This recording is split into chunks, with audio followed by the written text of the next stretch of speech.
우리 하나님의 말씀 마태복음 25장에 있는 말씀을 보겠습니다. 마태복음 25장 5절에 있는 말씀입니다. 신랑이 더디옴으로 다 졸며 잘세. 계시록 3장에 있는 말씀을 한 절 더 보겠습니다. 15절부터 보겠습니다. 내가 네 행위를 아노니 네가 차지도 아니하고 더없지도 아니하도다. 네가 차든지 더없든지 하기를 원하노라. 네가 이같이 미지근하여 더없지도 아니하고 차지도 아니하니 내 입에서 너를 토하여 내치리라. 네가 말하기를 나는 부자라 부유하여 부족한 것이 없다 하나 네 곤고한 것과 가련한 것과 가난한 것과 눈먼 것과 벌거벗은 것을 알지 못하도다. 내가 너를 권하노니 내게서 불로 연단한 금을 사서 부유하게 하고 흰옷을 사서 입어 벌거벗은 수치를 보이지 않게 하고 안약을 사서 눈에 발라 보게 하라. 무릇 내가 사랑하는 자를 책망하여 징계하노니 그러므로 네가 열심을 내라. 회개하라. 볼지어다 내가 문 밖에 서서 두드리노니 누구든지 내 음성을 듣고 문을 열면 내가 그에게로 들어가서 그로 더불어 먹고 그는 나로 더불어 먹으리라. 이기는 그에게는 내가 내 보좌에 함께 앉게 하여 주기를 내가 이기고 아버지 보좌에 함께 앉은 것과 같이 하리라. 귀 있는 자는 성령이 교회들에게 하시는 말씀을 들을지어다. 네. 여러분 안녕하십니까? 이제 2011년도 이제 한 달여를 남겨놓고 있는 이 한 해가 저무는 시점입니다.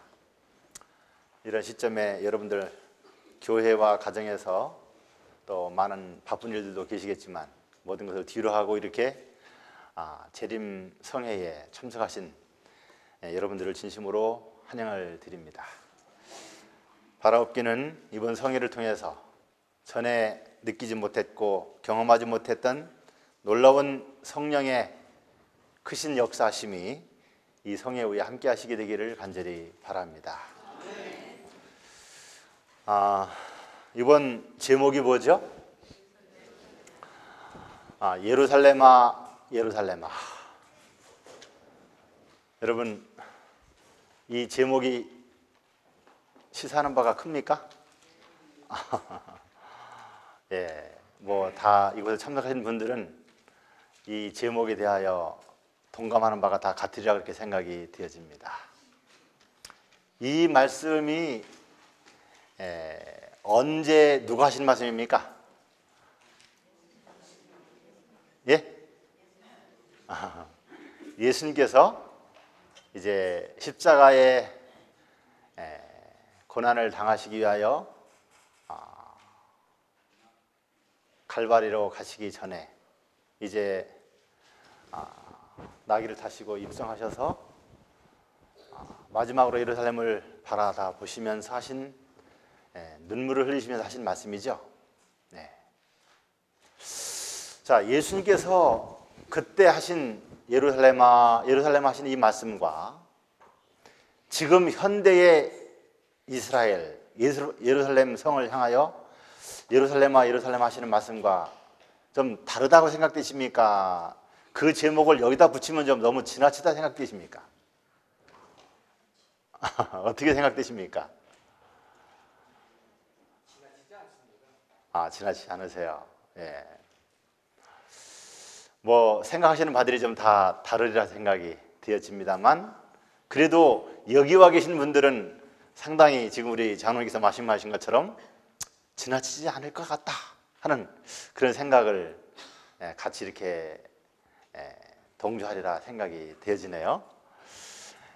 저도 그래서 오늘 이 귀한 시간에 여러분들이 이제 초청장을 받아보셔서 우리 강사님들이 하신 말씀의 그 제목들을 보신 것처럼 제가 무슨 제목을 드렸죠?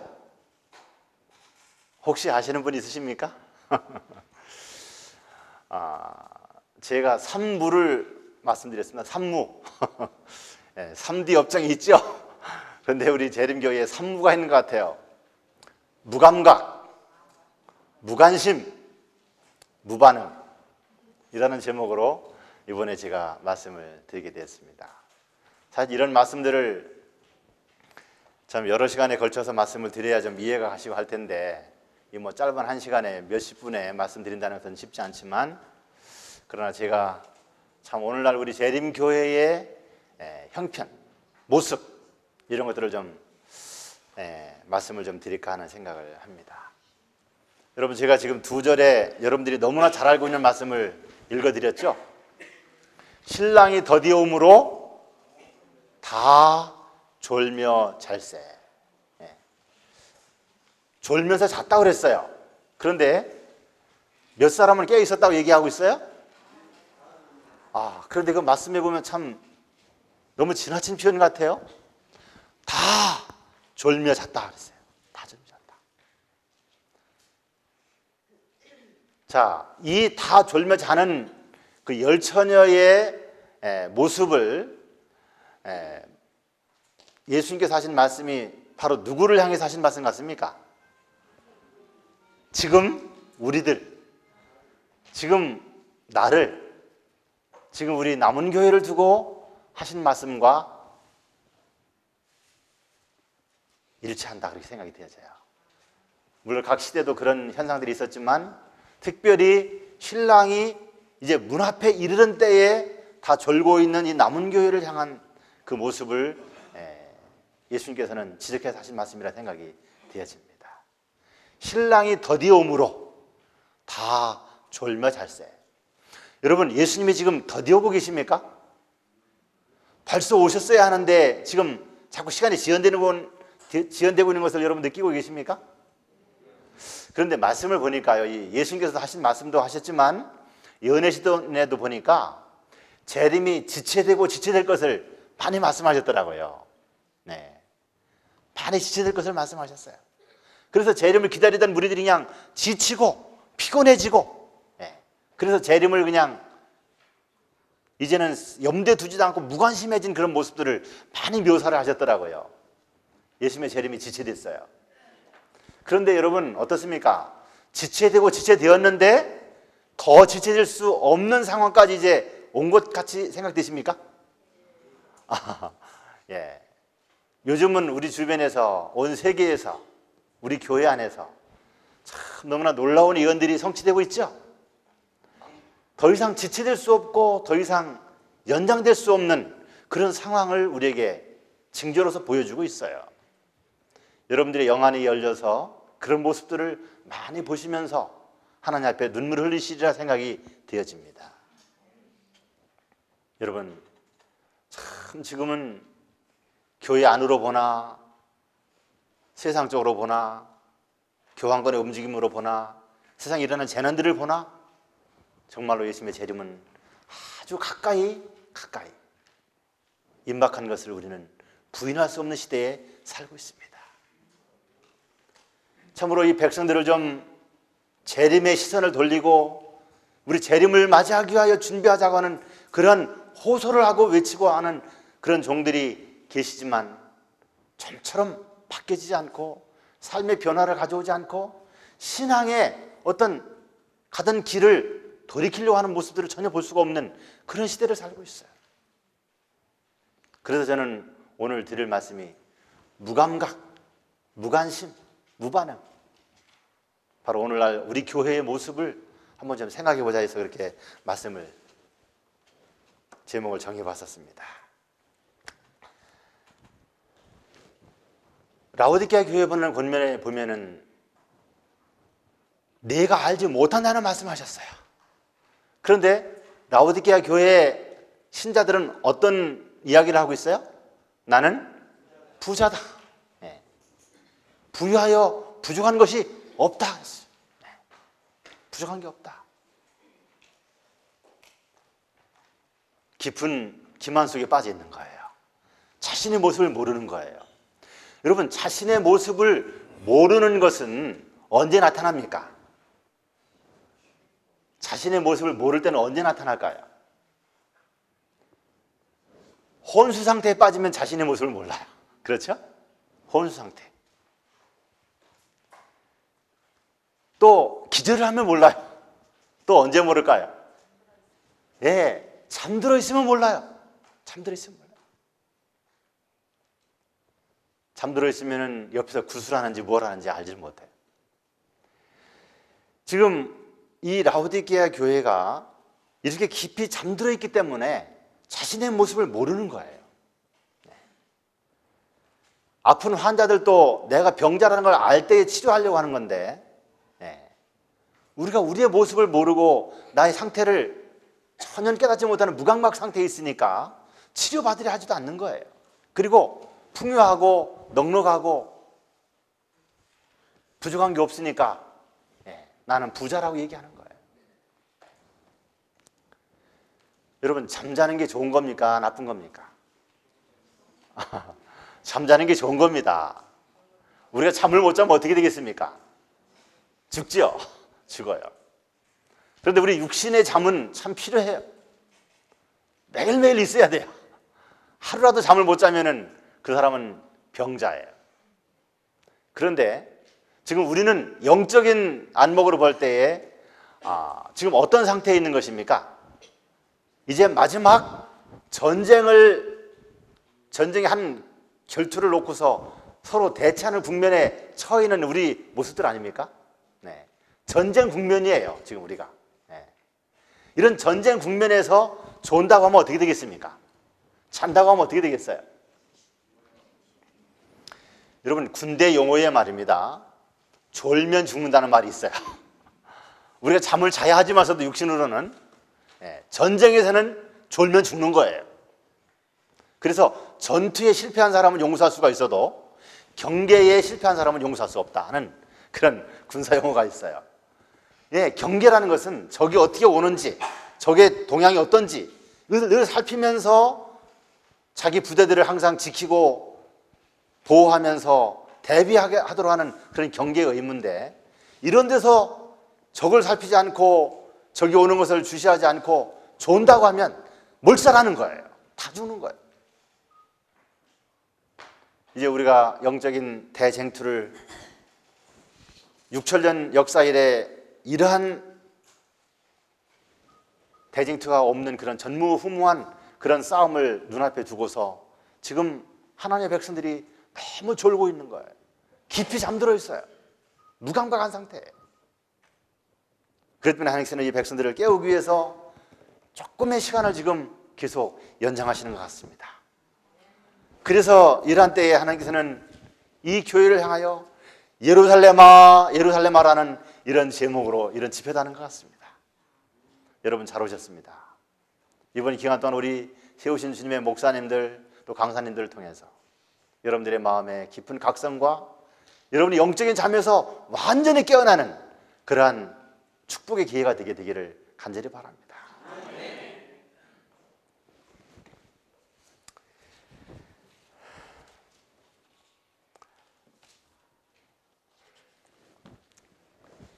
여러분, 혹시 여러분들이 교회에서는 듣지 못하는 설교를 아마 여기 오셔서는 좀 들을 수 있을지도 모르시겠어요.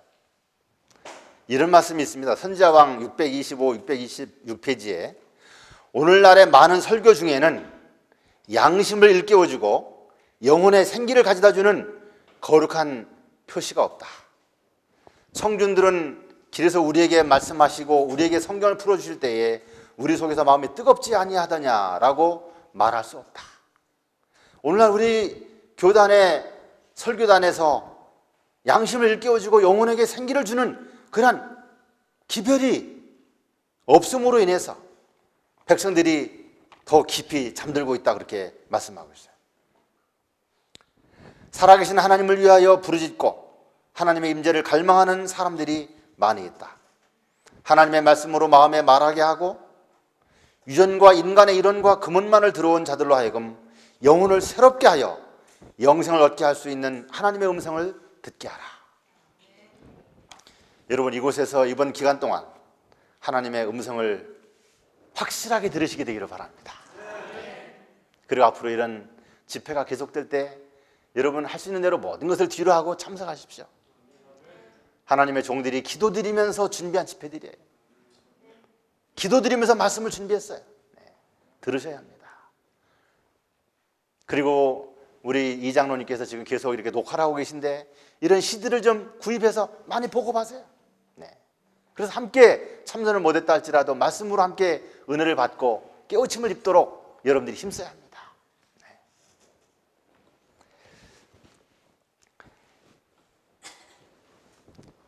우리 교회의 모습이 혼수 상태, 무감각한 상태, 거의 죽은 상태라고 말씀하셨더라고요.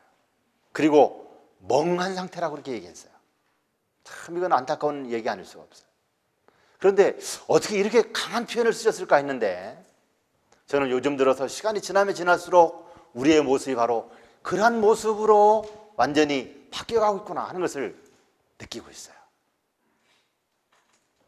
여러분, 사단은 하나님의 백성들이, 자기와 마지막으로 싸울 이 백성들이 조금만 더 졸면 멸망이 확실하다고 하는 것을 잘 알고 있다 그랬어요.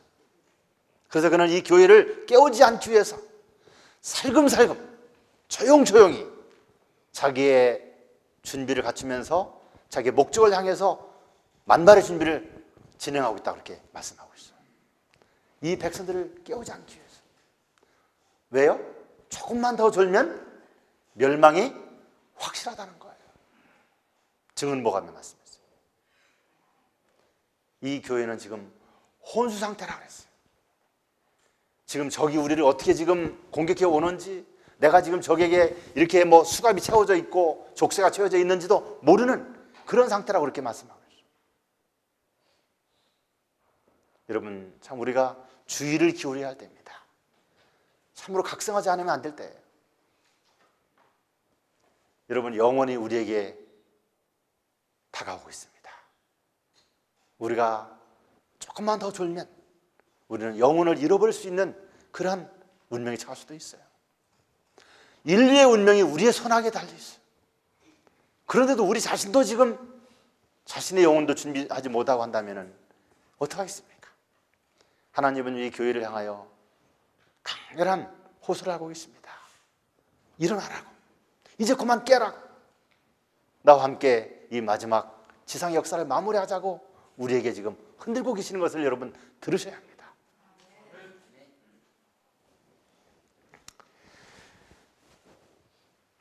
성경에 보면은 멸망당했던 역사들이 있어요.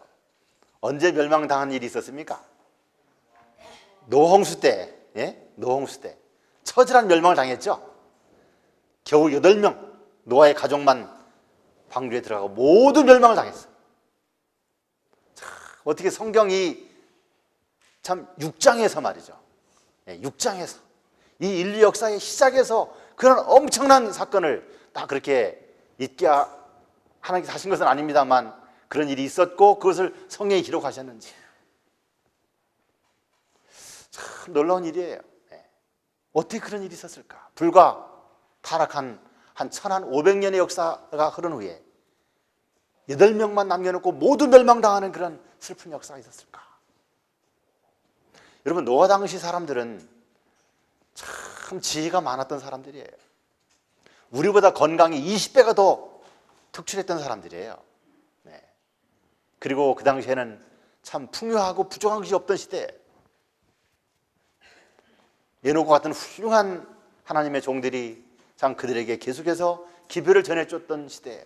아직까지 에덴 동산이 이 땅에 남아있던 시대예요. 그런데도 불구하고 8명만 제외하고 그 당시 한 20억이라고 그래요. 성경학자들이 20억의 사람들이 그냥 다 수장된 거예요. 그런데 그 당시 사람들이 왜 멸망을 당했을까요? 그들이 무관심했었어요. 무관심, 무감각, 무반응. 노아가 120년 동안 그 산 꼭대기에다가 방주를 만들면서 우리가 빨리 방주를 만들고 앞으로 이 세상에 홍수의 심판이 올 터인데 방주에 들어가자고 하는, 하나님 앞에 나아가자고 하는 그런 기별을 120년 동안 외쳤지만 그 백성들은 거기에 대해서 무감각했어요. 무관심했어요. 무반응이었어요. 그래도 하나님은 그들에게 자비를 베푸셨어요. 분명하고 확실한 증거들을 보여주셨어요. 너희들 더 이상 거절하지 말아라. 이제라도 돌아오라고 하는 하나님의 마지막 음성이 홍수가 임하는 그 해에 엄청나게 그 당시에 있었어요. 무슨 일이 있었냐면은 무드셀라 할아버지가 돌아가셨어요. 여러분, 무드셀라가 120년이 차는 1월 달에 돌아가셨어요. 무드셀라의 이름은 히브리어로 그가 죽으면 보낼이라는 뜻이에요.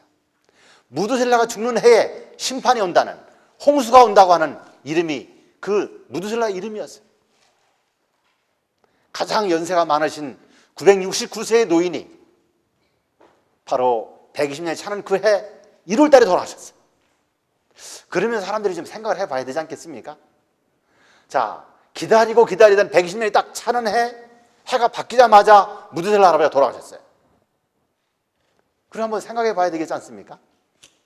969세예요. 거의 1000년이나 되는 세월 동안 이 무드셀라는 그들에게 징조와 예표로서 그의 죽음을 사람들에게 관심의 대상으로 삼게 하셨던 거예요. 그리고 그가 120년이 딱 차는 그 해에 해가 바뀌자마자 돌아가신 거예요.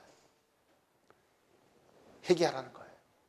무드셀라의 죽음은 하나님께서 그 당시 백성들을 향한 마지막 회개의 초청이었어요. 이제라도 하나님 앞에 나오라는 호소였어요. 그래도 사람들이 반응이 없어요. 무감각해요. 무관심해요.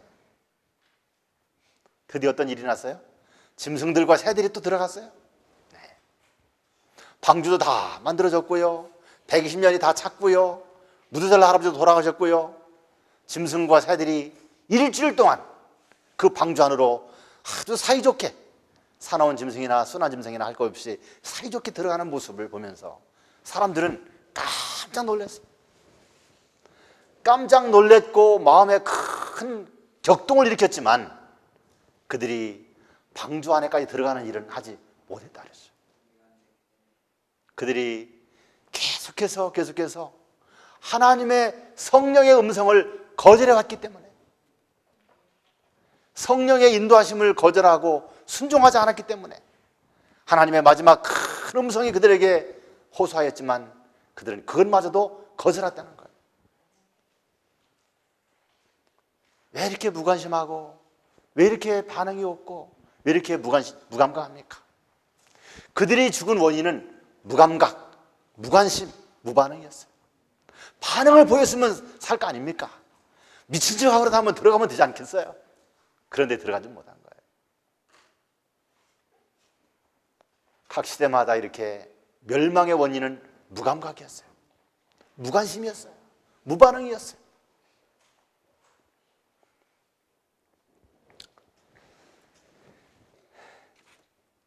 구약시대에 예루살렘 성의 멸망 때에 그 백성들의 무관심과 무감각을 저는 예레미야서를 이렇게 살피면서 발견하게 됐어요. 여러분, 사실 이 예루살렘이 멸망될 때, 바벨론이 멸망될 때 약 20년에 걸쳐서 3번의 공격을 통해서 이제 끝내 완전히 불사름을 당하고 멸망당했는데요. 1차 605년에 이제 공격해가지고 왕족들과 귀족들을 잡아갔죠. 그때 다니엘이 사로잡혀 갔어요. 그 다음에 한 10년 가까이 더 지난 후에 또 에스겔이 또 잡혀갔어요. 그래서 이제 20년이라는 세월 동안 여러 번 포위를 당하고 공격을 당하고 이제 끝내는 이제 불사르고 그냥 완전히 없애버렸지만, 완전히 없앤 건 아닙니다만서도 하여간 그러한 완전한 폐허 상태가 이르게 되었는데, 그 기간 동안에 참 이 백성들이 너무나 감각이 없었더라고요. 감각이 없었어요. 자, 우리 한번 성경을 한번 찾아보도록 하겠습니다. 우리 예레미야서를 보겠어요. 예레미야서 4장 14절.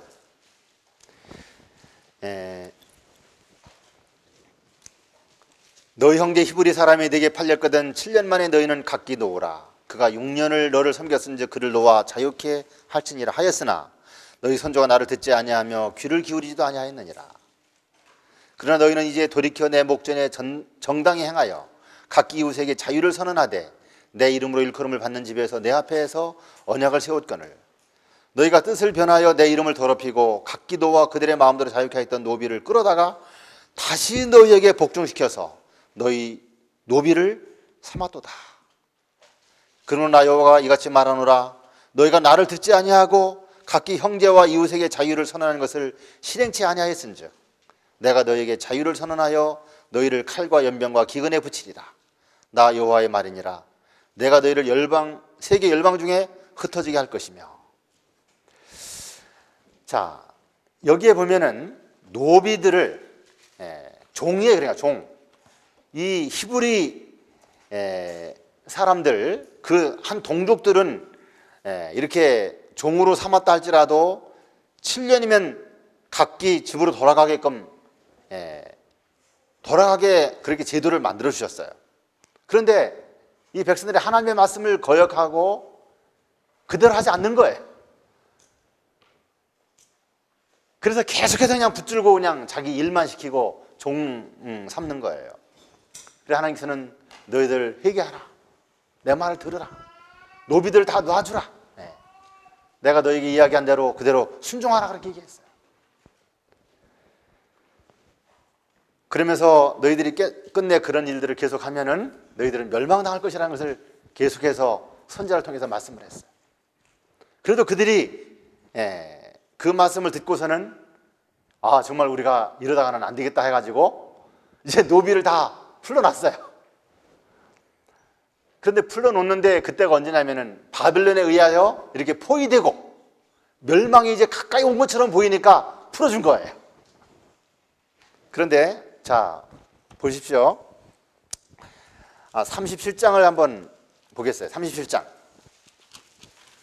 5절이 바로의 군대가 애굽에서 나오매 예루살렘을 에워쌌던 갈대아인이 그 소문을 듣고 예루살렘에서 떠났더라. 자, 이제 그 예루살렘이 바빌론에 의해서 이렇게 에워싸임을 당했을 때 이제 애굽의 군대들에게 도움을 요청한 거예요. 그래서 이제 애굽의 군대가 바로에 의해서 이제 그 유다를 돕기 위해서 이제 애굽을 떠났어요. 떠난 소식을 아니까 이 바벨론 군대들이 어떻게 해요? 예루살렘에서 떠난 거예요. 자, 이제 포위가 풀어졌죠? 포위되었을 적에는 노비를 풀어줬다가 이제 애굽이 도와주러 와가지고 이 포위를 풀으니까 이제 자유로워지지 않습니까? 그러니까 다시 어떻게 해요? 노비를 데려다가 이리 와 어디가? 하면서 다시 노비를 삼고 일을 시키고 한 거예요. 그러니까 멸망의 전조가 보일 때는 하나님 말씀을 순종하는 척하고 이제 애국 군대가 또 도와주러 와서 이제 갈대아인이 다시 포위를 풀었을 적에는 또 다시 종들을 그냥 잡아다가 일을 시키고 하는 거예요. 이게 바로 이 유대 민족들의 모습이에요. 자, 여러분 오늘날도 우리에게도 그런 현상들을 좀 비슷하게 볼 수 있지 않습니까? 무슨 큰 막 징조가 일어나고 막 그냥 지진이 일어나고 큰 사건이 터지면 아이고 시골 생활에 가야 하는데 하면서 막 그냥 이제 끝이 됐나 보다 하면서 막 서둘러요. 그러다가 조금 안정되고 또 그냥 별일 없었던 듯이 지나가고 뭐 지진이 나서 그 나라가 망하건 어떻게 됐든 간에 나는 편안하니까 또 마음이 이러다 세상 또 오래 갈 수도 있으니까 하면서 다시 그냥 또 마음을 바꾸는 거예요. 이 예루살렘의 멸망 당시에 있었던 그런 현상들이 오늘날에도 똑같이 지금 일어나고 있어요. 무슨 큰 사건만 보면 뭔가 순종하려고 하다가 또 그런 일이 없으면 또 돌아서. 하나님 이런 걸 보시면서 어떻게 생각하실까요? 너무 무감각해요. 너무 무관심해요. 그 짧은 세월을 좀 더 세상 사람들에게 뒤치지 않고 좀 더 안락하게 살기 위한 그런 목적이 하나님의 말씀을 순종하는 길을 막고 있어요. 여러분 슬픈 일이 아닐 수가 없죠. 그 김상동 목사님이 그런 말씀을 그때 하시더라고요. 무슨 뭐 일본에서 사건이 터지니까 목사님 시골에 어디 땅 살 데 없습니까? 빨리 가야 하는데요. 뭐 사방에서 전화가 막 그냥 오더니 좀 한 달쯤 지나니까 전혀 뭐 전화도 안 하고 관심이 없더라는 거예요. 그런 모습이에요. 자, 이런 일이 있었고요. 자, 우리 한번 또 성경을 한번 찾아보십시다. 예레미야 42장을 보겠어요.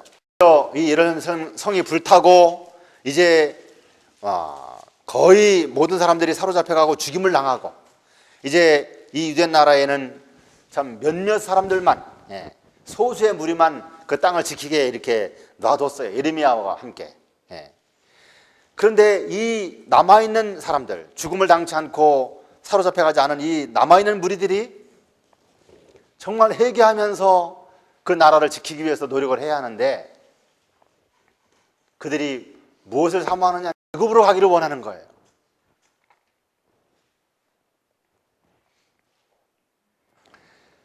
그러면서 예레미야에게 애굽으로 가는 것이 좋은지 여기 있는 것이 좋은지 한번 하나님께 물어보라 그랬어요. 그러면서 그들이 한 말이 예레미야 42장 6절에 이런 말씀했어요. 우리가 당신을 우리 하나님 여호와께 보내면 그의 목소리가 우리에게 좋고 좋지 아니함을 물론하고 청종하려 함이라. 우리가 우리 하나님 여호와의 목소리를 청종하면 우리에게 복이 있으리이다. 올바른 말입니까? 올바른 말이에요. 하나님의 말씀을 우리가 좋든지 좋지 않든지 무조건 순종하겠다는 그런 신앙 고백이에요. 그렇게 신앙 고백을 하고 우리는 이제 하나님께서 당신에게 하시는 말씀을 따르겠다고 해놓고서는 드디어 그 뒤에 보면은 7절에요. 10일 후에 드디어 여호와의 말씀이 예레미야에게 임했어요. 임했는데 보니까 무슨 말씀이냐면 너희는 애굽으로 가지 말라는 거예요. 너희는 이 유대 땅 폐허가 된 나라지만 다시 너희들이 이 땅을 지키면서 여기에 살으라는 거예요. 그런데 백성들이 어떻게 했습니까? 그들은 애굽을 선택했어요. 자, 그 뒤에 있었던 일들 한번 볼까요? 42장 14절이요. 또 말하기를 우리는 전쟁도 보이지 아니하며 나팔 소리도 들리지 아니하며 식물의 핏절도 당치 아니하는 애굽 땅으로 결단코 들어가 거하리라. 그들이 전쟁을 한번 치르고 났으니까 자기의 가족과 민족들이 죽는 걸 보고 했으니까 전쟁을 싫어하긴 했겠죠. 그래서 하나님은 분명히 너희들은 가지 말라고 말씀하셨거든요. 그러면서 하나님 말씀을 순종하겠다고 했는데 가지 말라고 했는데도 불구하고 그들은 뭘 사모하느냐면은 전쟁도 보이지 않고 나팔 소리도 들리지 않고 식물의 핏줄도 당치 아니하는 애굽 땅으로 우리는 가겠다는 거예요.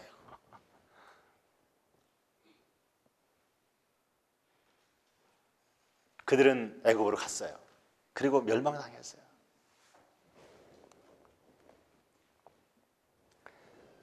여러분, 이렇게 무감각하고 무관심을 갖고 무반응, 하나님의 분명한 선자를 통해서 주시는 말씀들을 이렇게 외면하는 거예요.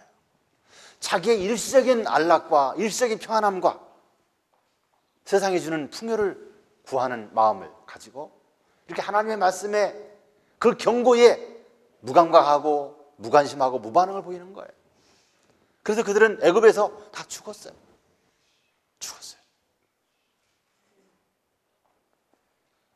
여러분, 각 시대마다 이렇게 무관심과 무감각과 무반응을 보일 때 다 멸망당했어요. 여러분, 우리는 하나님의 말씀에 반응을 보여야 합니다. 하나님의 선자를 통해서 주시는 말씀에 우리는 깊은 관심을 가지고 그 말씀에 순종하기 위해서 모든 노력을 기울여야 돼요. 하나님께 순종한다고 해놓고서는 하나님께서 말씀하시니까 그거 말 안 믿겠다 이거예요. 그리고 그냥 그들은 애굽으로 가는 거예요. 여러분, 그러한 역사가 이 마지막 시대에 또 다시 반복된다고 하는 것은 슬픈 일이 아닐 수가 없죠. 이런 말씀들을 왜 성경에 기록을 해놨습니까? 바로 오늘날 우리를 위해서. 고린도전서에 그렇게 말씀했죠. 성경의 모든 역사는 이 마지막 재림 직전에 살고 있는 말세를 당한 우리의 경계로 기록했다고 그랬어요. 주의를 기울여야 돼요. 우리는 감각 없는 상태에서 빨리 벗어나야 되겠고, 깊은 관심을 가지고 말씀을 상고하면서 그 속에서 하나님께서 나에게 하시는 말씀을 발견하고 그 말씀에 즉시로 순종해야 돼요. 머뭇거리서는 안 돼요. 여러분, 저는 시골에 사는데요, 그런 걸 좀 봅니다. 예를 들어서 이 가을에 고추 잠자리들이 많죠. 요즘 뭐 잠자리가 가을에만 있는 게 아니더라고요. 이 잠자리가 그냥 요 물체 위에 딱 이렇게 올라 앉아요. 그러면 이제 재미있어서 살살 가고 이렇게 이제 꼬랑지를 탁 잡으려고 해요. 그러면 이 잠자리가 어떻게 합니까? 가까이 가는 시간까지 가만히 있다가 탁 잡으려고 하면 탁 날아버리는 거예요. 그런데 놀라운 건요, 이 어떤 잠자리들은 말입니다, 탁 뛰어서 날아갔다가는 나하고도 장난하자고 또 다시 그 자리에 앉는 거예요. 또 가서 잡으려고 탁 하면 또 날아가고. 그런데 종류가 또 둘이 있어요. 어떤 잠자리는요, 딱 한 번 잡으려고 가까이 가려고 하는데 벌써 탁 날아가 버리는 거예요. 그리고 다시 오지 않아요. 그런데 위험을 감지하고 딱 날아가 버린 잠자리는 살아요.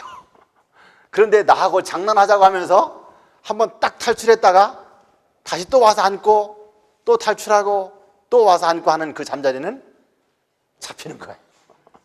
기억이 잡히더라고요. 장난하면, 죄와 장난하면, 하나님의 말씀을 등한시하고 세상과 장난하면 어떻게 돼요? 죽어요. 죽습니다. 위험이 감지되면 즉시로 도망가 버려야 돼요. 여러분, 지금 우리 앞에 어떤 일이 닥치고 있는지 아십니까? 여러분, 세상을 보는 눈을 달라고 하나님께 기도하십시오. 이제 우리에게 닥칠 일들이 어떻게 우리에게 전개될지를 가르쳐달라고 하나님 앞에 기도드리십시오.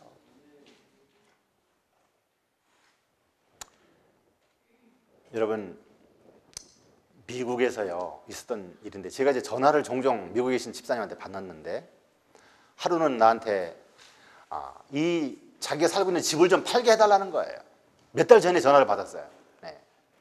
그런데 그 집이 지금 이 집사님들이 미국에서 한 10년 동안 열심히 벌어가지고 현금 2억을 마련해가지고 이제 집을 샀어요. 현금 2억을 주고 4억을 융자를 받아갖고 집을 산 거예요. 그래 매달 2,500불씩 갚아요. 이자하고 원금하고.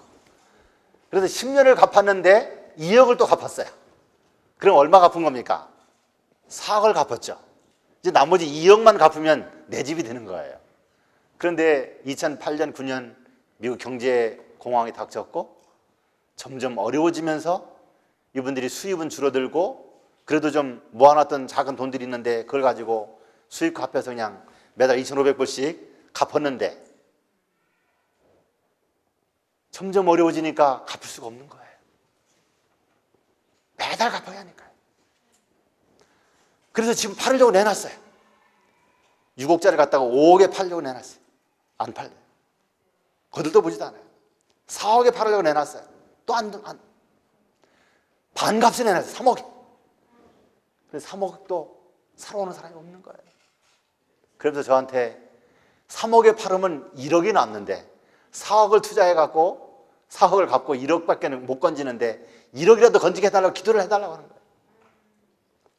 그런데 여러분, 한 달 전에 전화가 왔는데, 장로님, 내가 이번 달까지만 기다려보고 안 되면 나는 이 집을 그냥 은행에다 주워버려야겠다. 난 이제 더 이상 2,500불씩 매달 못 갚으니까 이 집 당신들이 가지시오. 그리고 나는 이제 집과 상관이 없는 사람이 되겠습니다. 여러분, 20년 동안 버는 것을 하루아침에 다 날려버리는 거예요. 여러분, 집 6억짜리 2억이 사기 원하면 가서 사십시오.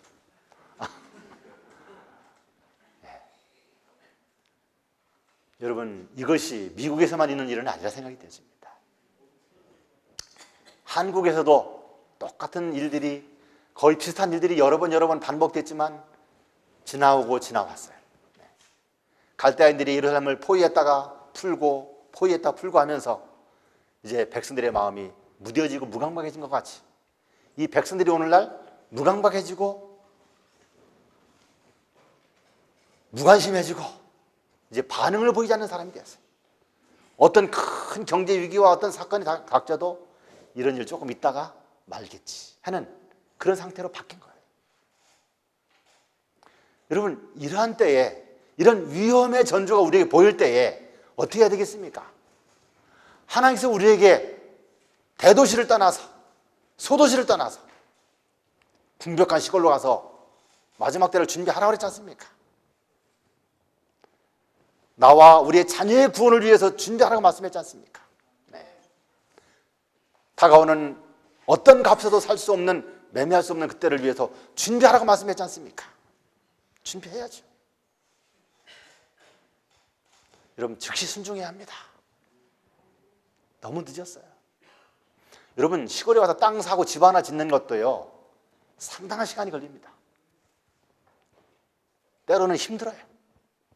요즘 물가가 얼마나 비싸게 올라가는지, 저희 아들이 이제 곧 결혼을 하게 되는데, 결혼해갖고 아버지하고 같이 옆에서 살겠다고, 저희 옆에서 시골에서 살겠다고 해갖고 지금 집을 하나 짓고 있어요. 그런데 집을 짓는데 얼마나 자재들이 많이 값이 올랐는지요. 네. 우리가 인력으로 막 그렇게 해도 집 하나 짓는데 돈이 막대한 돈들이 들어가더라고요. 네. 남의 손에 의해 집을 지려면 여러분 상상할 수 없는 돈들이 들어갑니다. 여러분, 시골 생활이 쉬운 게 아닙니다. 즉각적으로 기도하면서 말씀에 순종해야 됩니다. 여러분이 정말로 믿음으로 순종하면 하나님께서 여러분들을 도와주실 겁니다. 하나님의 말씀에 즉각 순종하십시오. 다른 사람 바라보지 마세요. 하나님의 말씀을 바라보고 말씀에 순종하세요.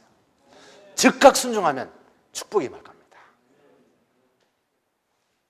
여러분, 시골 생활에 대해서 의논하실 일이 있으면 저하고 의논하십시오. 제가 많이 도와드리겠습니다. 저는 그것을 사명으로 지금 여기고 있습니다. 어떻게 해서든지 빨리 백성들을 이 시골에 살 수 있도록 해야 한다 하는 것이 사명입니다.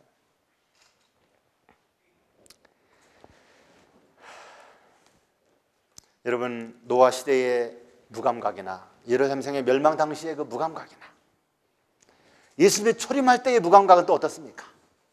동방 박사들이 예루살렘에 왔어요. 유대인의 왕으로 나신 이가 어디 계시냐? 우리가 그를 경배하러 왔노라 하니까 소동이 일어났어요. 그게 무슨 소리냐?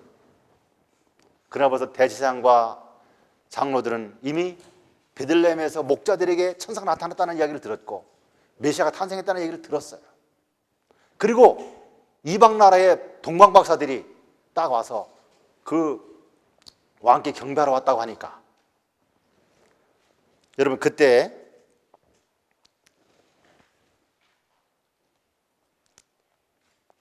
제사장들이 어떤 반응을 보였냐면요, 시대의 소망 62에서 63페이지에 보면은 그들은 하나님께서 그들을 간구하시고 무식한 자들이나 할례받지 못한 이방 사람들과 교통하실 일 만무하다고 말하였다. 그들은 예루살렘을 흥분시키고 있는 이 소식을 경멸하기로 작정하였다. 그들은 그 일이 사실인지 알아보기 위하여 베들레헴에 가 보려고조차 하지 않았다. 베들레헴에 가 보려고조차 하지 않았다는 거예요. 하나님이 하나님의 백성을, 하나님의 나라를 대표하는 우리들과 말씀하시지 저런 할례받지 않은 이방 사람들과는 절대 교통할 일이 없다는 거예요. 이 얼마나 무서운 일입니까? 하나님이 하시는 일들을 몰라요. 무감각해요. 무관심이에요. 거기에 대한 반응을 보이지 않는 거예요. 그래서 그들은 끝내 예수님을 십자가에 못 박아 돌아가시게 하는 엄청난 죄를 저질렀어요. 그리고 그 결국은 멸망이었어요. 여러분, 우리는 이것이 그러한가 하여 살피고 주의를 기울여야 합니다. 여러분, 기도회나 성경 연구회나 이런 재림 집회나 열심히 다니십시오. 열심히 기도하시고 열심히 말씀을 살피시고 말씀과 나의 삶과를 비교하면서 나의 생애를 하나님 앞에 송두리 때 드리는 그런 헌신과 그러한 순종이 우리에게 있지 않는 한 우리는 위험할 수 있습니다. 우리가 날마다 성령의 음성에 순종하고 복종할 때 우리의 감각은 예민해져요. 작은 일에 있어서도 우리는 깊은 경각심을 얻게 돼요. 우리는 거기에 모든 관심을 가지게 되고 그것을 우리는 생명처럼 여기게 되는 거예요. 여러분이 무감각과 무관심 아주 위험하다는 것을 여러분 생각하시고 나는 과연 하나님의 말씀과 세상에 일어나는 징조들과 또 이루어지는 모든 일들에 대해서 얼마나 관심을 가지고 있는지 살펴보시기 바라고 깊은 반응을 가지고 참으로 하나님의 그 뜻에 순종하고 복종하는 길로 나아가시게 되기를 바랍니다.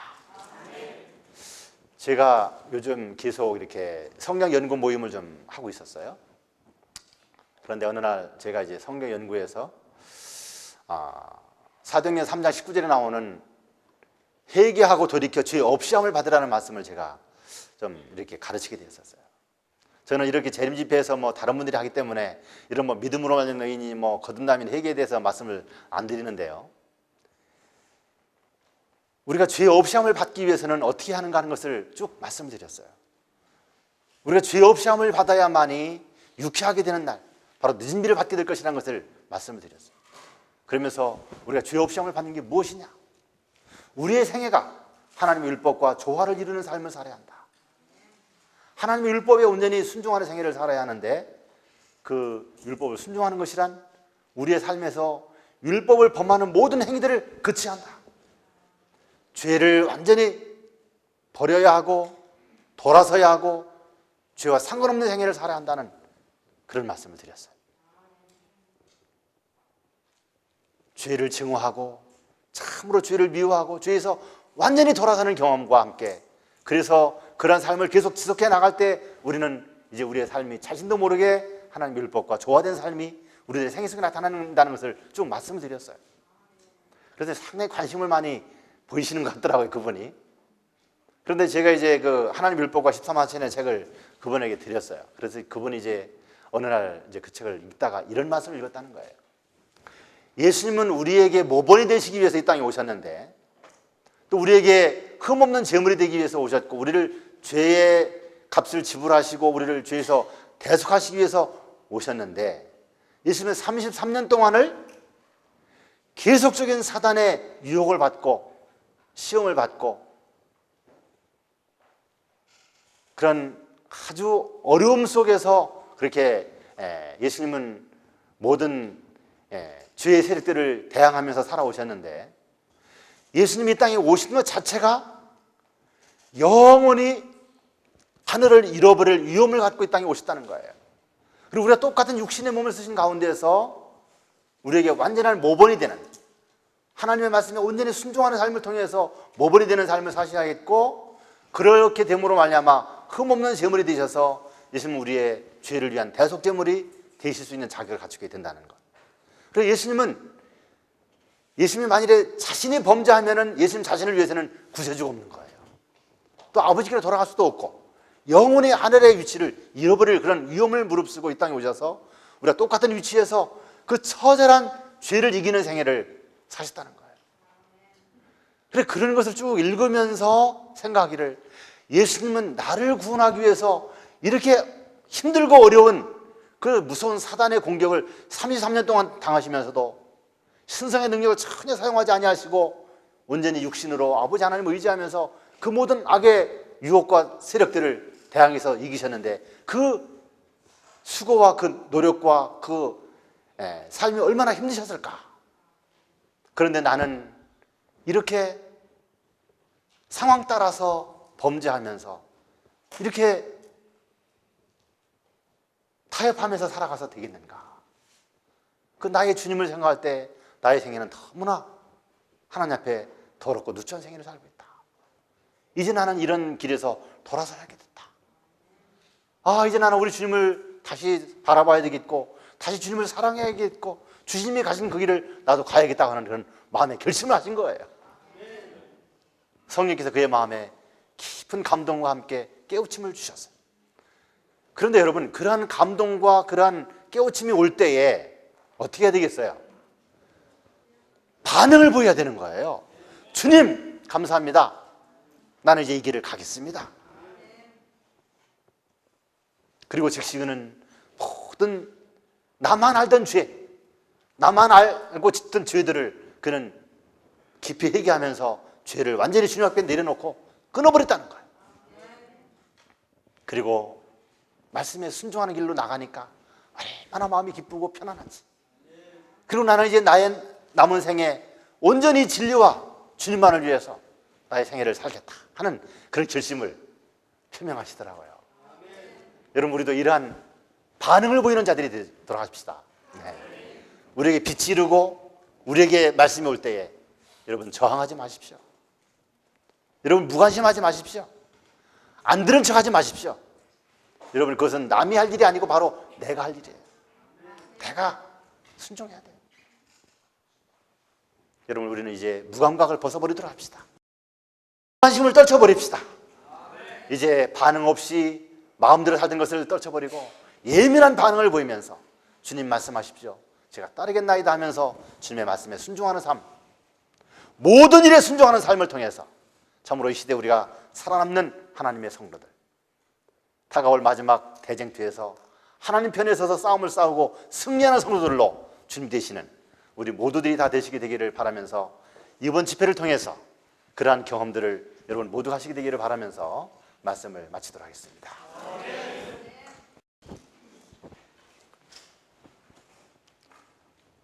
아버지 하나님, 저희를 이렇게 사랑하시니 감사합니다. 참으로 얼마 남지 않은 시간 우리에게 다시 한번 회개할 수 있는 기회를 갖게 하여 주시고 우리 자신의 모습을 발견하며 주님께 나아갈 수 있는 기회를 갖게 하시니 감사를 드립니다.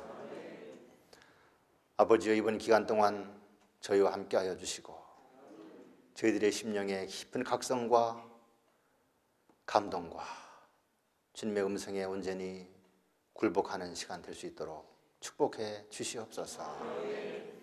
세우신 주님의 종들을 통하여 우리에게 말씀하여 주시고 우리에게 참으로 주님을 볼 수 있는 축복의 기간 될 수 있도록 인도해 주시옵소서. 주님, 저희들의 이 성회를 통하여 영광 받아 주시기를 예수님의 이름으로 기도드리옵나이다. 아멘.